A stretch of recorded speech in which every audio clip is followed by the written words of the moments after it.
Hello అండి అందరికీ. రీసెంట్‌గా ఏపీ ప్రభుత్వం ఒక కీలకమైన నిర్ణయం అయితే తీసుకోవడం జరిగింది. ఆ నిర్ణయం ఏంటి అంటే ఏపీ ప్రజల మీద దాదాపు 9,000 కోట్ల విద్యుత్ ఛార్జీలు పెంచాలి అని చెప్పేసి నిర్ణయం అయితే తీసుకోవడం అయితే జరిగింది. అంతకుముందు ఒక 6,000 కోట్లు అనమాట. ఇంతకన్నా ముందు ఒక 6,000 కోట్లను పెంచాలి అని చెప్పేసి నిర్ణయం అయితే తీసుకుంది. మొత్తం కలిపి 15,000 కోట్లని 15,000 ప్లస్ కోట్ల చిల్లరని పెంచాలని అయితే నిర్ణయం అయితే తీసుకోవడం అయితే జరిగింది.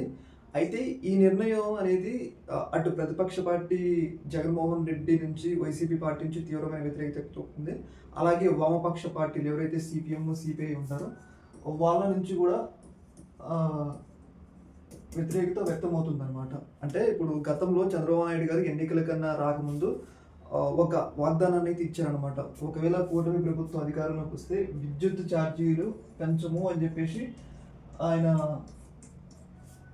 ప్రజలకు వాగ్దానం ఇచ్చారు. కాకపోతే వచ్చి 5 నెలలు అవుతుంది. మనందరికీ తెలుసు జూన్ 4వ తారీఖున రిజల్ట్ వచ్చినాయి. వచ్చిన 5 నెలల్లోనే గతంలో 6,000 కోట్లు, ఇప్పుడు 15,000 కోట్లు పెంచడం, ఇప్పుడు 9,000 కోట్లు, మొత్తం 15,000 కోట్లు పెంచడం అయితే జరిగిందనమాట. అయితే దీని మీద ప్రజల నుంచి తీవ్రమైన వ్యతిరేకత వ్యక్తం అవుతుంది అనమాట. గతంలో మీరు చెప్పినారు కదా, మీరు వస్తే మేము పెంచమని చెప్పేసి. గతంలో జగన్మోహన్ రెడ్డి పెంచినప్పుడు వేరే స్థాయిలో మీరు ప్రొటెస్టులు చేసినారు. మరి ఇప్పుడు ఎందుకు పెంచారు అని చెప్పేసి ప్రభుత్వం మీద విమర్శలు అయితే వస్తూ ఉన్నాయి.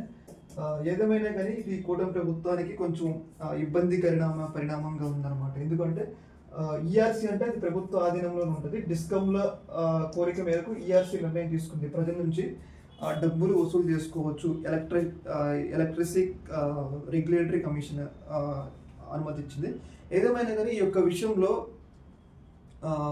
మనం నిజాలు మాట్లాడుకోవాలి. అంటే ఏ పార్టీకి అనుకూలం కాదు, ఏ పార్టీకి వ్యతిరేకం కాదు, నిజం మాట్లాడుకోవాలంటే చంద్రబాబు నాయుడు గారు ఎన్నికల ముందు చెప్పారు కాబట్టి ఆ మాట మీద నిలబడాలన్నమాట. ఇప్పుడు ఆ మాట మీద నిలబడకుండా వచ్చిన తక్కువ సమయంలోనే జగన్మోహన్ రెడ్డిని ఒక 5 సంవత్సరాల్లో పెంచిండు, ఒక 2-3 సార్లు సంథింగ్ ఎన్నో సార్లు పెంచిండు.